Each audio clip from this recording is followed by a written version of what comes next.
පින්නතුනේ අද උතුම් ධර්මානුශාසනාවේ මාතෘකාව හැටියට මම යොදා ගන්න කල්පනා කළේ මේ කාලේ තියෙන කටින පින්කම අපි හිතාගෙන ඉන්න අපි කරගෙන යන එක ත්‍රිපිටකේ නෑ පින්නතුනේ කොහෙවත්. මේ කාලේ අපි වස්ත්‍රයක් අරගෙන ගෙවල් වල තියාගෙන සමහර අය වස්ත්‍රයකට වැඳ මේ මල් පහන් පූජා කරමින් සමහර අය බුද්ධ පූජාවද කරමින් වස්ත්‍රයක් අරමුණු කරගෙන එහෙම පින්කමක් කටින පින්කමක් ගැන ත්‍රිපිටකේ කොහෙවත් කතා කරලා නැහැ. එතකොට අපි නිකම්ම දැන් මෑත කාලීනව මිත්‍යා දෘෂ්ටියකට ගිහිල්ලා. මොකද භාග්‍යතුන් වහන්සේ දේශනා නොකළ කාරණා ගොඩක් තුනුරුවන් උදෙසා කළ යුතු පූජාවක් අපි දැන් මේ සිවුරක් බවට පත් කරලත් නැති වස්ත්‍රයක් අරගෙන පටන් අරගෙන.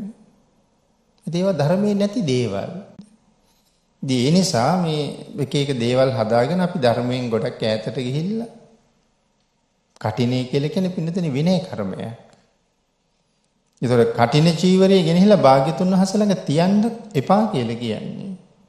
නමුත් ඉතින් අපි භාග්‍යතුන් වහන්සේගේ ප්‍රතිමාවත් එතන තියාගෙන ඒ ළඟ සිවුරකුත් තියාගෙන ඒක කෙලින්ම තහනම් කරලම තියනවා කටින වස්ත්‍රය භාග්‍යතුන් වහන්සේ ළඟ තියන්න එපා කියලා. මොකද විනය කර්ම තියෙන්නේ සංඝ රත්නයේට මිසක් බුද්ධ රත්නයේ ඒවට සම්බන්ධ නැහැ. භාග්‍යතුන් වහන්සේ සංඝ රත්නයේට අයිති නැහැනේ.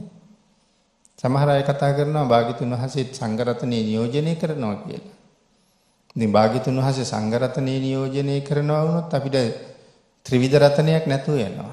රත්න දෙකයි ඉතුරු වෙන්නේ එතකොට. ඒ භාග්‍යතුන් වහන්සේ සංඝ රත්නයට අයිති නෑ භාග්‍යතුන් වහන්සේ සංඝ රත්නයට අයිති නෑ. ඒ කාරණාවට මූලාශ්‍ර ඕන තරම් ත්‍රිපිටකයේ තුල තියෙනවා. ඉතින් ඒ නිසා ඒවත් වර්තමානයේ අපි හදාගත්ත සමහරට වැරදි දුර්මත.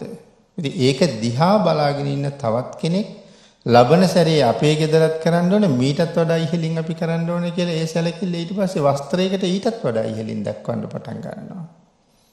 ඉතින් ඒ හින්දා නොදැනීම දහමින් එළියට යනවා. භාග්‍යතුන් වහන්සේ සවැත් නුවර ජේතවනාරාමේ වැඩ ඉන්න කාලේ එක දවසක් මධ්‍යම රාත්‍රියේ මුළු ජේතවනාරාම භූමියම ඒකාලෝක කරගෙන භාග්‍යතුන් වහන්සේ මුණ ගැහෙන්න එන දිව්‍ය පුත්‍රයෙක් බුදුරජාණන් වහන්සේගෙන් ප්‍රශ්නයක් අහනවා. ඒකමන්තං තිතාකෝසා දේවතා භගවතෝ සන්තිකේ ඉමංගාතං අභාසී. භාග්‍යතුන් වහන්සේ ළඟට ඇවිල්ලා වන්දනා කරලා එකත් පසෙක හිටගත්ත මේ දිව්‍ය පුත්‍රයා මේ වාගේ ගාථාවකින් භාග්‍යතුන් වහන්සේගෙන් ප්‍රශ්නයක් අහනවා. ඒ ගාථාව තමයි යේසං ධම්මා අප්පටි විදිතා පරවා දේසු නීයරේ සුත්තාතේ න පබුජ්ජන්ති කාලෝ තේසං පබුජ්ජිතුන් කියලා තමයි භාග්‍යතුන් වහන්සේගෙන් අහන්නේ. අපි මේ පළවෙනි ගාථාවේ තේරුම ටිකක් සාකච්ඡා කරලා දෙවෙනි ගාථාව සාකච්ඡා කරමු. යේසං ධම්මා අප්පටි විදිතා. වෙනතන යේසං ධම්මා. යේසං ධම්මා කියලා මෙතන සඳහන් කරන්නේ චතුස්සත්‍ය ධර්මය. චතුස්සත්‍ය ධර්මයයි චතුරාර්ය සත්‍ය ධර්මයයි කියලා කියන දෙකක්. භාග්‍යතුන් වහන්සේ චත්තාරි අරිය සත්‍යානි කියලා යම් තැනක පටන් අරගෙන තිබුණා නම් ඒ චතුරාර්ය සත්‍ය දේශනා කළ තැනක්. චත්තාරි අරිය සත්‍යානි දුක්ඛං දුක්ඛ සමුදයෝ දුක්ඛ නිරෝධෝ දුක්ඛ නිරෝධ ගාමිනී පටිපදා කියලා ආර්ය සත්‍ය ගැන කතා නොකරත් චතුස්සත්‍ය කියලා දේශනාවකුත් භාග්‍යතුන් වහන්සේ දේශනා කරලා තියෙනවා. චතුරාර්ය සත්‍ය ධර්මයේ වෙනසයි චතුස්සත්‍ය ධර්මයේ වෙනසයි කියන එක හරි සියුම් වෙනසක් තියෙන්නේ. ඒ කාරණාව ත්‍රිපිටක අට කතාවල් වල ගැඹුරු තැන්වල විස්තර කරලා තියෙනවා. එහෙම නැත්නම් අභිධර්ම පිටකයේත් මේ වෙනස ආකාර පහකින් පැහැදිලි කරලා තියෙනවා. සාමාන්‍ය කෙනෙක් අභිධර්ම පිටකේ මේ වෙනස ආකාර පහකින් මෙහෙම විස්තර කරලා තියෙනවා කියලා කීවට සමහරලාට ඒක හොයන්න යන්නේ නැහැ. මොකද අභිධර්මයේ දන්න කෙනෙක් වෙන්න ඕන වෙනස හඳුනගන්න. දැඩිව ධර්මයේ තුල බැහැලා ඉන්න කෙනෙක් වෙන්න ඕන ඒ වාගේ සියුම් තැන් හොයන්න. නමුත් මේක සිංහලෙන් කියවලා මේ වෙනස තේරුම් ගන්න කෙනෙක් කැමැත්තක් තියෙනවා නම් අපි රේරුකානේ මහානායක හාමුදුරුවෝ ලියනවා චතුරාර්ය සත්‍ය කියලා පොතක්. පොඩි පොතක් තියෙන උන්වහන්සේගේ පොත් කට්ටලේ. මට මතක හැටියට ඒකේ අවසාන හරිය 174 වෙනි පිටුවේ. සත්‍යයේ ප්‍රභේද කියලා උන්වහන්සේ මාතෘකාවක් සටහන් කරනවා. ඒ මාතෘකාව යටතේ චතුරාර්ය සත්‍ය ධර්මයේ චතුස්සත්‍ය ධර්මයේ තියෙන වෙනස උන්වහන්සේ බොහොම ලස්සනට සිංහලෙන් ඒක පැහැදිලි කරලා තියෙනවා. එතනින් අපිට තව කරුණු හොයාගන්න පුළුවන්. මෙතන දිව්‍ය පුත්‍රයා භාග්‍යතුන් වහන්සේට සඳහන් කරන්නේ චතුරාර්ය සත්‍ය ගැන නෙමේ චතුස්සත්‍ය පිළිබඳව. ඒතර මේකේ වෙනස තවත් කෙටියෙන් පැහැදිලි කළොත් අපි චතුරාර්ය සත්‍ය දේශනාවේදී සමුදය සත්‍ය ගැන කතා කරනකොට කතා කරලා තියෙන්නේ තණ්හාව ගැන. දුක හටගන්නේ තණ්හාව නිසායි. එතකොට මේ පුජ්‍යල සන්තක චිත්ත සංතාන තුල උපදින ක්ලේශ ධර්මයන් අතර තණ්හාව මූලික කාරණාවක්. බොහෝ කෙලෙස් වලට බලපෑවේ තණ්හාව. නමුත් සාමාන්‍යයෙන් තණ්හාව ගැන කතා කරනකොට අපි කෙලෙස් 1500ක් ගැන කතා කරනවානේ.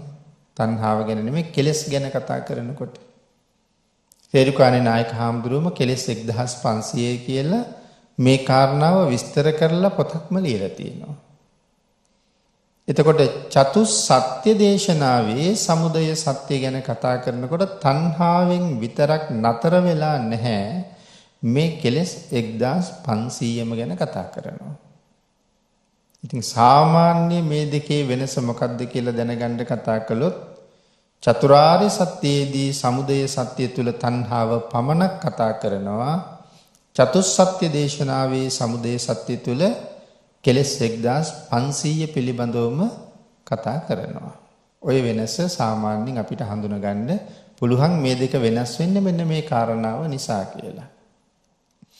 එතකොට මේ දිව්‍ය පුත්‍රයා භාග්‍යතුන් වහන්සේට සඳහන් කරනවා යේසං ධම්මා අප්පටි විදිතා.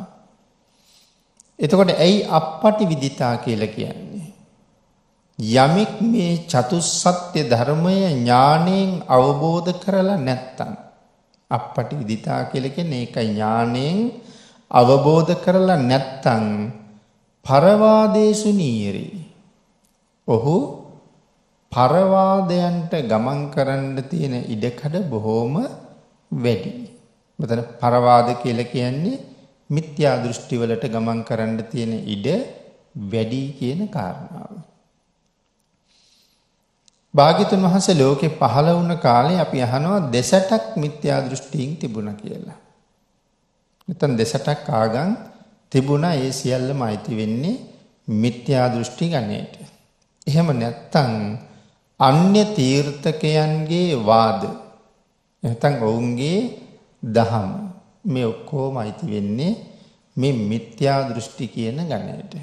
ඉතින් චතුස්සත්‍ය මනාව අවබෝධ කරලා නැත්නම් ඕනෑම කෙනෙක් ඕනෑම මොහොතක මේ මිත්‍යා දෘෂ්ටියක් කරා ගමන් කරන්න පුළුවන් කියන එක මේ දිව්‍ය පුත්‍රයා සඳහන් කරනවා.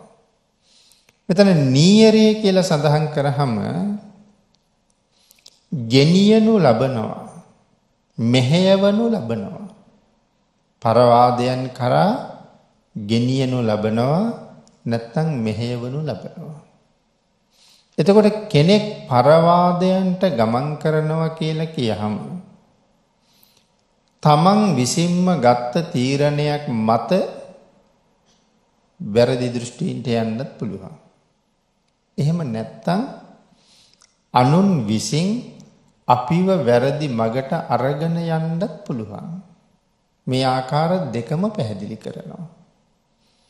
එතකොට තමන් විසින් පරවාදයන්ට යනවා කියලා කියහම චතුස්සත්‍ය ධර්මයේ පිළිබඳව මනා අවබෝධයක් නැති හින්දා මේක මෙහෙම වෙන්න ඇති. මේක මෙහෙම විය යුතුයි කියලා තමන්ම තීරණය කරනවා යම් යම් කාරණා සම්බන්ධයෙන්. හැබැයි ඒ සම්බන්ධයෙන් භාග්‍යතුන් වහන්සේගේ මතය වෙන එකක්, මගේ මතය වෙන එකක්. මම පිළි අරගන්නේ භාග්‍යතුන් වහන්සේගේ මතයට වඩා මම කැමති මතය. එතකොට මම විසින් බාර අරගෙන දරාගෙන ඉන්නේ මිත්‍යා දෘෂ්ටියක්. අනුන් විසින් අපි මිසදිටුවට අරගෙන යන්නත් පුළුවන්. දැන් මම උදාහරණයක් විදිහට සඳහන් කළොත් මේ කාලේ ලංකාව නම් මිත්‍යා දෘෂ්ටි ගහණයක් කියලා කියන්න වටිනවා. ඉතින් මේ කාලේ ලංකාවේ තියෙන එක මිත්‍යා දෘෂ්ටියක් භාග්‍යතුන් වහන්සේ පහළ වුණේ ලංකාවේ. එහෙම කතාවක් මේ කාලේ තියෙනවනේ. නමුත් අපේ ත්‍රිපිටක අට කතාවල් වල කොතනවත් එහෙම කියලා නැහැ. මේ රටේ මහා පුණ්‍යවන්තයෝ කොච්චර බිහි වුණ රටක්ද? දුටුගැමුණු මහරජුරු, කාවන්තිස්ස මහරජුරු, සද්ධාතිස්ස මහරජුරු පාරමිතා පුරලා හිටපු උතුමුනේ. අනාගතේ පහළ වෙන මෛත්‍රී භාග්‍යතුන් වහන්සේගේ අග්‍ර ශ්‍රාවකයන් වහන්සේලා දෙනම වෙන්න මහා කල්ප අසංකේයකුත් ලක්ෂයක් තරම් අති දීර්ඝ කාලයක් පාරමී පූර්ණේ කරලා ඉන්න දෙන්නෙක් තමයි සද්ධාතිස්ස මහරජුරුයි දුටුගැමුණු මහරජුරුයි. ඒවා අපේ ධර්ම ග්‍රන්ථවල සඳහන් කරලම කියලා තියෙනවා. එතකොට මෛත්‍රී මහ බෝසතාණන් වහන්සේගේ තාත්තා වෙන්න පාරමිතා පිරුවේ කාවන්තිස්ස මහරජුරු. අම්මා වෙන්න පාරමිතා පිරුවේ විහාර මහදේවිය. මේ සංසාරේ අති දීර්ඝ කාලයක් ධර්ම පර්‍යාප්තිය ප්‍රගුණ කරගෙන ආපු අය. බෝසතාණන් වහන්සේ නමක් අපේ රටේ රජකම් කළා බුද්ධදාස මහරජුරු කියලා. මේ බුද්ධදාස මහරජුරු කියලා කියන්නේ බුද්ධත්වයේ වෙනුවෙන් පාරමිතා පුරන කෙනෙක්. නමුත් එවන් ශ්‍රේෂ්ඨ උත්තමයවත් ඊට අමතරව මේ ශාසනය වෙනුවෙන් අතිශයින්ම කැපකිරීම කරපු මේ රටේ සිංහල මහරජවරු කවුරුවත් ඔය වගේ මතයක් ප්‍රකාශ කළේ නැහෙනේ. ඒතර ත්‍රිපිටකය තුලම මනාව සඳහන් කරනවා මහබෝසතාණන් වහන්සේවත් සක්විති රජුරුවත් කවදාවත් කුඩා දිවයිනක උපදින්නේ නැහැ කියන කාරණාව. මහද්වීපයකමයි උප්පත්තිය ලබන්නේ කියන කාරණාව. ඉතින් මහද්වීපයක ඉපදුනා නම් මහරජයන් නැත්නම් අධිරාජ්‍යයන් 16 අපි කතා කරන මේ මහද්වීපය තුල තියෙනවා 12 මහා ජනපද කියලා. ඉතින් ලංකාව නම් භාග්‍යතුන් වහන්සේගේ උපන් දේශය මේ අධිරාජ්‍යයන් 16ක් මේ රටේ තියෙන්න ඕනේ. ඉතින් ඔය එක අධිරාජ්‍යයක් ගැන කතා කළත් ලංකාව වගේ 30 40 ගුණයක් තරම් විශාලයි. සමහරලාට ඒක රාජ්‍යයක්. නැත්නම් 10-15 ගුණයක් හරි විශාලයි. මොකද ජම්බුද්වීපය ගැන කතා කරන්නේ ඉන්දියාව ගැන නෙමෙයි. අපි සමහරලාට කියනවනේ ඉන්දියාව නම් ලංකාව වගේ 60 ගුණයක් විතර විශාලයි කියලා. නමුත් ජම්බුද්වීපය කියලා කියන්නේ පින්නතනේ ආසියා සහ යුරෝපා කියන මහද්වීප දෙකම එකතු වුනහම තමයි ජම්බුද්වීපය වෙන්නේ. නමුත් මේ වාගේ මත මෑත කාලීනව ඉදිරිපත් වුනහම ඒක හරි කියලා අපි තහවුරු කරගන්නවා නම් ඒ කියන්නේ අපි ගාව මෙතෙක් මේ නිර්මල ධර්ම පරියාප්තිය පිළිබඳව අචල ශ්‍රද්ධාවක් තිබිලා නැහැ. මේ වාගේ මිත්‍යා දෘෂ්ටියක් ආපු ගමන් ඒක හරි කියලා අනුමත කරනවා. ඒ කියන්නේ අපේ ශ්‍රද්ධාව චලනය වෙනවා. තාම හෙළවෙන ශ්‍රද්ධාවක් අපිට තියෙන්නේ. කියන්නේ භාග්‍යතුන් වහන්සේගේ ධර්ම පරියාප්තියට අපි විරුද්ධ වෙලා. ඉතින් එතකොට එවන් මතයක් පිළිගත්ත කෙනෙක් සමහර වෙලාවට ඒක නොපිළිගත්ත කෙනෙකුටත් ඇවිල්ලා බලපෑම් කරනවා මේක තමයි හරි මේක ටිකක් අහලා බලන්න මේ පොත කියවලා බලන්න මේ දේශනාව අහලා බලන්න කියලා අපේ ඇඟේ ගහලා ඒ ටික අපිට දුන්නාම සමහර වෙලාවට ඒ තුලින් තවත් පිරිසක් නෑ මෙතෙක් දැනගත්ත ධර්මයට වඩා මේක තමයි හරි කියලා ඒකට යොමු වෙනවා. එතකොට අනුන් විසින් අපිව පරවාදයන් කරා අරගෙන ගිහිල්ලා තියෙනවා. ඒක හරි සියුම් විදිහට සිද්ධ වෙන්නේ අපිට තේරෙන්නේ මේ යන්නේ පරවාදයකට කියලා. ඉතින් ඒ වගේ තමන් විතින් මිත්‍යා දෘෂ්ටික ගත වෙනවා. එහෙම නැත්නම් අනුන් විසින් අපිව මිත්‍යා දෘෂ්ටියට අරගෙන යනවා. මම එක හේතුවක් එක කාරණාවක් සඳහන් කළේ. මේ දිව්‍ය පුත්‍රයා මේ කියන්නේ මහ විශාල කතාවක් මේ කියන්නේ. ඉතින් මේක සාකච්ඡා කරනවා නම් මේ එක කාරණාවම පැය ගණන් සාකච්ඡා කරන්න වටින ගැඹුරු කාරණා ටිකක් තියෙන මේක සංයුත්ත නිකායේ සූත්‍රයක් නේ. මේ සූත්‍රයේටම තියෙන ගාථා දෙකයි. නමුත් සංයුත්ත නිකායේ සූත්‍ර හරි කෙටි පින්තුනි. හේතුව තමයි සංයුක්ත නිකායේ දේශනා කරලා තියෙන්නෙම මහා ප්‍රඥාවන්තයන්ට. ඉතින් ඒ නිසා බොහොම කෙටියෙන් භාග්‍යතුන් වහන්සේ දේශනාව කරනවා. ඒගොල්ලෝ ඒක විස්තරාත්මකව අවබෝධ කරගන්න හරි දක්ෂයි. දැන් අපේ අග්‍රෝපස්ථායකයන් වහන්සේ භාග්‍යතුන් වහන්සේගෙන් ඉල්ලීමක් කරනවානේ ස්වාමීනි මම මේ උපස්ථායක තනතුරටපත් වෙන්නම්. මගෙත් ඉල්ලීම් කීපයක් තියෙනවා ඒක භාග්‍යතුන් වහන්සේ පිළිගන්න ඕනේ කියලා. ඒකෙන් එකක් තමයි මම නැති තැන දේශනා කරන ධර්මය පසුව මට කෙටියෙන් දේශනා කරන්න. කියන්නේ භාග්‍යතුන් වහන්සේ වෙහෙසන්න කැමති නෑ. මුල මැද අග විතරයි කියලා දෙන්න ඕනේ. ඉතින් ඒතකොට මේ මුළු දේශනාවම අවබෝධ කරගන්න තරම් පුදුම ප්‍රඥාවක් භාග්‍යතුන් වහන්සේගේ එක වචනයක් වචන 60000කින් අවබෝධ වෙනවා කියලා කියලාම තියෙනවා. සරියුත් මහරහතන් වහන්සේ මහා ප්‍රඥාවන්තයින්ගෙන් අග්‍රයි කියලා දේශනා කළා මිසක් ධර්ම භාණ්ඩාගාරික නෙමෙයි. එන ඒ තරම් ප්‍රඥාවක් තිබුණ නිසා භාණ්ඩාගාරික තනතුරත් සාරිපුත්තයන් වහන්සේටම දෙන්න තිබ්බනේ. නමුත් ධර්ම භාණ්ඩාගාරික උනේ ආනන්දයන් වහන්සේ. පළවෙනි සංගායනාවට නැතුවම බැරුව යන්නේ ඒකයි. ඉතින් ඒ නිසා භාග්‍යතුන් වහන්සේ මේ ප්‍රඥාවන්තයන්ට දේශනා කරපු දේශනා බොහොම කෙටියෙන් දේශනා කරලා තිනවා. මේ සංයුත්ත නිකායට සංග්‍රහ වෙලා තියෙන්නෙම එවන් දේශනා. ඒක වචනයක් අතරේ ඒක විස්තර කරන්න ගත්තාම පුළුල් කරන්න ගත්තාම අති දීර්ඝ ප්‍රමාණයක් කරුණු දක්වමින් සාකච්ඡා කරන්න වටිනවා. ඊළඟට පින්නතනේ අපේ භාග්‍යතුන් වහන්සේ මේ කාරණාව විස්තර කරනකොට මේ ලෝකේ කෙනෙකුට තියෙන උතුම්ම සැපය මොකක්ද කියන කාරණාව සඳහන් කරමින් අපිට දේශනා කළේ උතුම්ම සැපය තමයි නිවන් සැපය. නිවන ඉක්මවා ගියපු තව සැපයක් නැහැ. හැබැයි භාග්‍යතුන් වහන්සේ නිවන උතුම්ම සැපයයි කියලා දේශනා කළේ අන්තිමට. ඒ කොතන අන්තිමටද? දැන් මනුස්ස ලෝකේ, දිව්‍ය ලෝකේ, බ්‍රහ්ම ලෝකේ මේ ලෝකත්‍රයටම තියෙන ශ්‍රේෂ්ඨතම කාරණා 38ක් දෙවියන්ගේ විමසීම නිසාම භාග්‍යතුන් වහන්සේ දේශනා කළා. ඒ ශ්‍රේෂ්ඨයි කියලා කියන්නේ ඒ කරුණට එහා තව කරුණක් නෑ. පරිම ඉහළ තැනක තියෙන කාරණා 38ක් මේ දේශනා කරන්නේ. ඒවට අපි කියනවා මංගල කාරණා කියලා. ඒතර මංගල කාරණා 38ක් තියෙනවා. එයින් අන්තිමට තමයි නිවන ගැන කියලා තියෙන 38න් එහාට නිවන් දකින්න යම් කෙනෙක් බලාපොරොත්තු වෙනව නම් ඒ පුජ්‍යලයා ළඟ මේ 38ක් වූ කාරණා සහිත ජීවිතයක් තියෙන්න ඕනේ. එහෙම හිතලා බලහම අපි තව නිවන් දකින්න පාරවත් නැහැ කියලා තමයි පිළිතුරේ කියන්නේ. මේ කාරණා 38න් අපි සමත් නැහැනේ.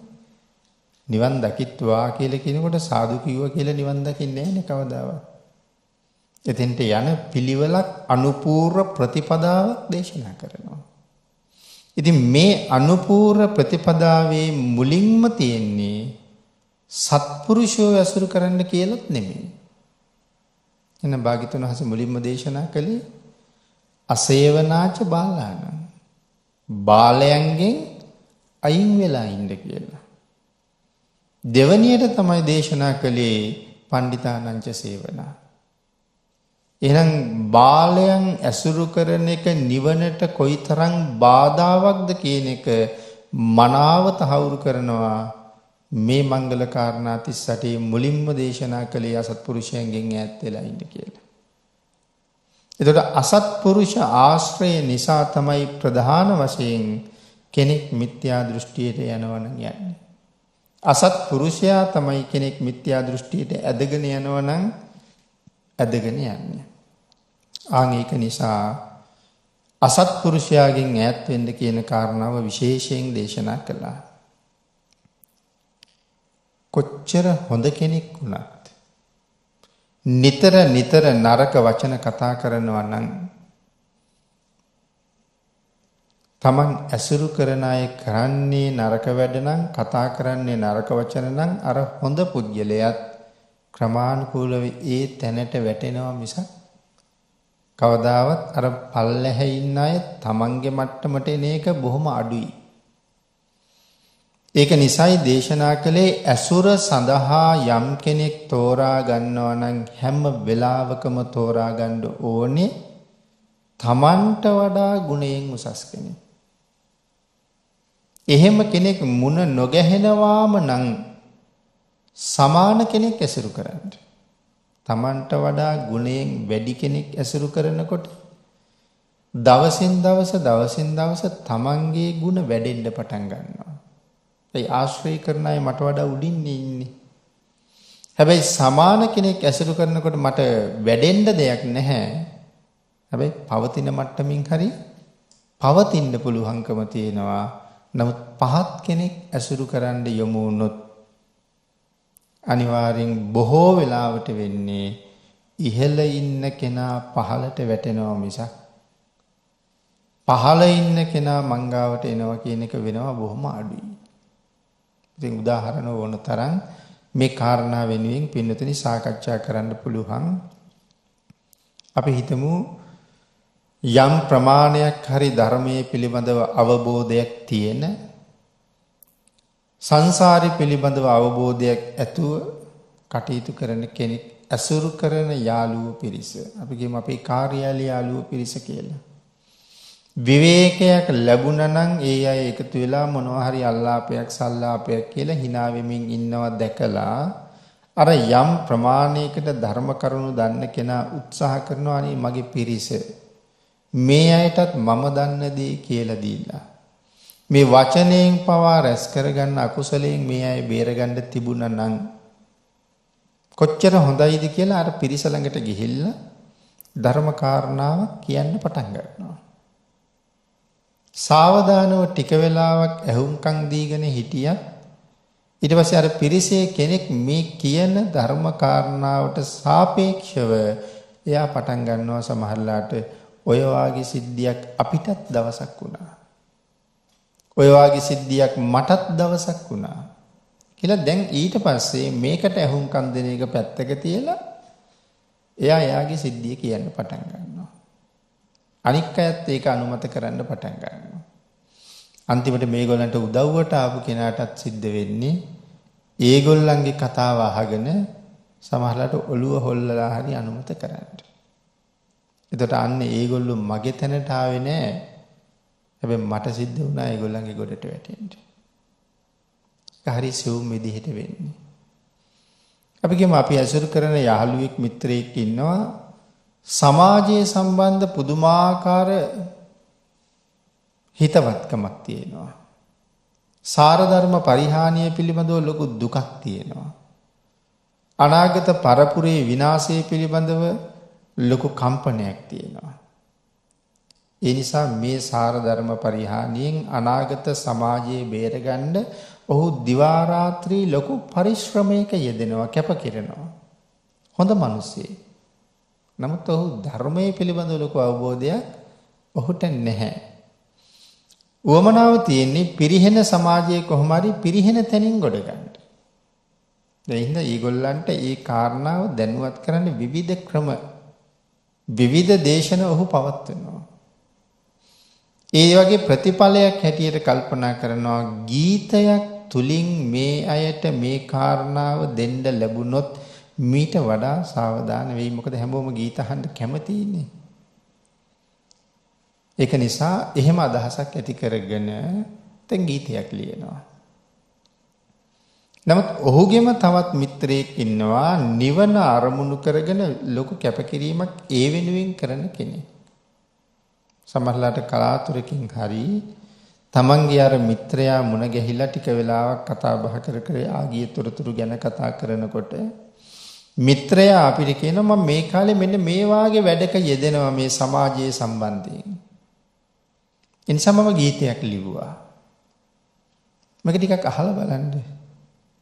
හොඳද මේ අදහස කියලා. ඊට පස්සේ ගීතේ වාදනය කරවලා දෙනවා. මේක ටිකක් අහලා බලන්න කියලා. නමුත් ගීතයේ නිවනට කොච්චර බාධාවක්ද? රුන්න, ගීත ස්වරාදීනව, ස්වරභංග මේ වගේ සූත්‍ර ගණනාවක් තියෙනවා භාග්‍යතුන් වහන්සේ දේශනා කරපු. නිවනට ගීතය කොච්චර බාධා කරනවද? ලෞකික ධ්‍යාන තියෙන එක සාමණේරයන් වහන්සේ නමක් අහසින් වඩින වෙලාවේ පොකුණක් ළඟ රෙදි සෝදමින් ඉන්න කාන්තාවක් ගීතයක් ගායනා කර කර තමයි තමන්ගේ කාර්යය කරගෙන යන්නේ රෙදි සෝදන්නේ. අර අහසින් යන සාමණේරයන් වහන්සේට මේ ගීත හඬ ඇහෙනවා. ඇහුණ ගමන් අවධානය යොමු කළා එකට. ගීතයට අවධානය යොමු කරනවත් එක්කම ධ්‍යානෙ බිඳෙනවා. ධ්‍යානෙ බිඳුනහම සාමාන්‍ය පින්නතෙනි ගල් කැටයක් අහසට විසි කරාම ආපහු වෙවිල්ල වැටෙනවා වගේ එතනම වැටෙනවා. මරණය වුණත් සිද්ධ වෙන්න පුළුවන් මොකද ඒ තරම් උඩ ඉඳලා වැටෙන්නේ. ඉතින් මේ සාමණේරයන් වහන්සේගේ තිබිච්ච පුණ්‍ය ශක්තියයි ඒ ධානයේ බලයයි එක උන්වහන්සේ එකතැන වැටෙන්නේ නැහැ. සඳහන් කරන්නේ පුළුන් රොදක් පාවෙලා යනවා වගේ පාවෙවි ගිහිල්ලා විල කෙරවලේ වැටෙනවා. නමුත් දැන් බලන්නකෝ එතකොට ගීතයක තියෙන ආස්වාදයේ තරම ධානලාභියෙකුගේ ධානයේ බිඳෙන්න තරම් ඒක භයානකයි. අපි මේ රසය කියලා හෙව්වට ඒ කියන්නේ නිවන් මගට කොච්චර හානි කරලා තියෙනවද ඒ තණ්හාව. වෙනතින් සමහර දේවල් වලට අපි හරි කැමතියි මොකද ඒවා හරි රසයි. හැබැයි ඉතින් දැනගන්න ඕනේ රස ඇතුලේ ලොකු වසක් තියෙනවා කියලා. ඒ වගේ දෙයක් තමයි ගීතයත්. ඉතින් ඒ නිසා දැන් අර නිවන් මඟ වෙනුවෙන් කටයුතු කරගෙන යන පංචශීලයේ ඉක්මවපු සීලයක් සමාදන් වෙන මේ පුජ්‍යලයට අර ගීතය අහන්න දුන්නහම නෑ නෑ මං ඕව අහන්නේ මට දෙන්න එපා කියලා දැන් යාළුවාට කියන්නත් බෑ. නමුත් අහලත් බෑ. ඔහුගේ හිත රිදවන්න බැරිකම නිසා අහගෙන ඉන්නත් සිද්ධ වෙනවා. දැන් නිකම්ම වුණේ මම ඔහුගේ මට්ටමට වැටුණා මිසක් එතනින් පස්සේ මට නැති වුණ දේවල් ආපහු ගොඩනගා ගන්න මට කොච්චර කල් යනවද? අන්න ඒක නිසා තමයි භාග්‍යතුන් වහන්සේ හැම වෙලාවෙම දේශනා කළේ ඇසුරු කරනවා නම් සමාන කෙනෙක් නැත්තම් Tamanට වඩා උසස් කෙනෙක් ඇසුරු කරන්න කියන එක. අනුකම්පාව උදෙසා මිසක් පහත් කෙනෙක් ඇසුරු කරන්න එපා. එකලාව හුදකලාවේ තනියම ජීවත් වෙන්න කියලා කිව්වේ. Tamanගේ ගමනට හැම වෙලාවෙම බාධාවක්ම තමයි එල්ල වෙන්නේ. කියන කාරණා රාශියක් අපිට මෙතනදී කතා කරන්න පුළුවන් මේ කාරණාවත් එක්ක. ඉතින් ඒ නිසා සඳහන් කරනවා යම් කෙනෙක් චතුස්සත්‍ය ධර්මයේ පිළිබඳව මනා අවබෝධයක් නැත්නම් ඔහු පරවාදයන් කරා ගමන් කරන එක නතර කරන්න බෑ. එක්කෝ තමන්ගේ අදහසකට අනුව වැරදි මත කරා ගමන් කරනවා. එහෙම නැත්නම් අනුන්ගේ මෙහෙයවීම මත වැරදි කාරණා කරා ගමන් කරනවා. සුත්තාතේ නප්පබුජ්ජಂತಿ කාලෝ තේසං පබුජ්ජිතුම්. සඳහන් කරනවා දිව්‍ය පුත්‍රයා මේ විදිහට කෙලෙස් සහිතව වාසය කරන අය මේ කෙලෙස් නින්දෙන් අවදි කරන්න හරි අමාරුයි. ඔවුන් වැරදි මතවලින් මිත්‍යා දෘෂ්ටීන්ගෙන් බේරගන්න හරි අමාරුයි. මොකද අපි කොච්චර කරුණු දැක්කුවත් අන්තිමට ඔවුන් කියන්නේ තමන්ගේ කාරණාව හරි වගේ. එනිසා කෙලෙස් නින්දෙන් නිදන්න වුන් අවදි කරන්න අමාරුයි. කාලෝ තේසං පබුජ්ජති. නමුත් කල්ප කාලාන්තරයකින් තමයි තුනුරුවන ලෝකෙට පහළ වෙන්නේ. භාග්‍යතුන් වහන්සේ පහළ වෙලා ඉන්න කාලේ ඔවුන් කෙලෙස් නින්දෙන් අවදි කරන්න වටිනවා. ඔවුන් කෙලෙස් නින්දෙන් අවදි කරන්න කාලය එළඹිලයි තියෙන්නේ ස්වාමීනි කියලා භාග්‍යතුන් වහන්සේට සඳහන් කරනවා. ඉතින් එහෙම දේශනා කරාම භාග්‍යතුන් වහන්සේ දිව්‍ය පුත්‍රයාට උත්තරයක් දෙනවා. යේසං ධම්මා සුප්පටි විදිතා පරවාදීසු නනීයරේ සම්බුද්ධා සම්මදඤ්ඤාය චරන්ති විසමේ සමං. ඒතර මුල් ගාථාව දේශනා කරන්නේ දිව්‍ය පුත්‍රයා, දෙවනි ගාථාව දේශනා කරන්නේ අපේ භාග්‍යතුන් වහන්සේ. තේ සම්බුද්ධා සම්මදඤ්ඤා. මෙතන පින්නතුනි සම්බුදුවරු කියලා කියහම සම්මා හේතු කාරණේන බුද්ධා කියලා මේ කාරණා විස්තර කරනවා. යහපත් වූ හේතුවකින් හෝ කාරණයකින් යහපත් ආකාරයට අවබෝධය ලැබුවොත් සම්බුද්ධ කියන්න පුළුවන්. යහපත් වූ හේතුවකින් හෝ යහපත් කාරණාවකින් මනාව අවබෝධය ලබාගත් කෙනාට සම්බුද්ධ කියලා කියන්න පුළුවන්. එතකොට සම්බුද්ධ කියලා කියහම එහෙම බුදුවරු 4 දෙනෙක් පිළිබඳව, විශේෂයෙන් සම්බුද්ධ කියන 3 දෙනෙක් පිළිබඳවත් බුද්ධ කියන තව එක්කෙනෙක් ඇතුළුව බුද්ධාර්ථයෙන් 4 දෙනෙක් පිළිබඳවත් කතා කරනවා. චත්තාරෝහි බුද්ධා, බුදුවරු 4 දෙනෙක් ඉන්නවා. සබ්බඤ්ඤු බුද්ධ, පච්චේක බුද්ධ, චතුසච්ච බුද්ධ, සුත බුද්ධ කියලා බුදුවරු 4 දෙනෙක් ඉන්නවා. සබ්බඤ්ඤු බුද්ධ කියලා කියන්නේ සර්වඥ වූ භාග්‍යතුන් වහන්සේට. පච්චේක බුද්ධ කියලා කියන්නේ මහා කල්ප අසංඛ්‍ය 2කුත් ලක්ෂ 1ක් පාරමිතා පූර්ණේ කරලා ඒ තත්වයටපත් වුණ පසේ බුදුරජාණන් වහන්සේට. එතකොට සබ්බඤ්ඤු බුද්ධ, පච්චේක බුද්ධ, චතුසච්ච බුද්ධ. චතුසච්ච බුද්ධ කියලා කියන්නේ රහතන් වහන්සේට. චතුරාර්ය සත්‍ය ධර්මය අවබෝධ කරලා නැත්නම් චතුස්සත්‍ය ධර්මයේ මනාව අවබෝධ කරලා සව් කෙලෙස් නැසපු උතුමන් වහන්සේට චතුසච්ච බුද්ධයි කියලා කියනවා. ඒතර සබ්බඤ්ඤ බුද්ධ කියලා කියහම මේ චතුස්සත්‍ය ධර්මය මේ විශ්වයෙන් සොයාගත්තේ බුදුරජාණන් වහන්සේ. භාග්‍යතුන් වහන්සේට කවුරුවත් චතුරාර්ය සත්‍ය ගැන කියලා දුන්නෙත් නැහැ. කියලා දෙන්න කෙනෙක් හිටියෙත් නැහැ. සංසාරෙන් එතර වෙන විදිහ තනියමම තමයි හොයාගත්තේ. තනියමම හොයලා ඒ එතර වෙන විදිහ අපිට කියලා දුන්නා. ඒ කියලා දුන්න දේ මනාව අහලා කීකරුව පිළි අරගෙන ඒ මාර්ගයේ යම් කෙනෙක් ගමන් කරලා සංසාරෙන් එතර වුණා නම් අන්න එවන් අයට කියනවා රහතන් වහන්සේලා කියලා. තමන් වහන්සේ කියලා දුන්න මාර්ගයට අනුව සංසාරයෙන් එතර වුණ අයට භාග්‍යතුන් වහන්සේ මගේ පුත්තු කියලා තියෙනවා.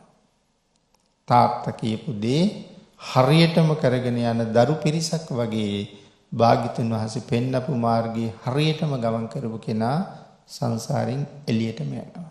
එවන් අයට මගේ පුත්තු කියලා භාග්‍යතුන් වහන්සේ කියලා තියෙනවා.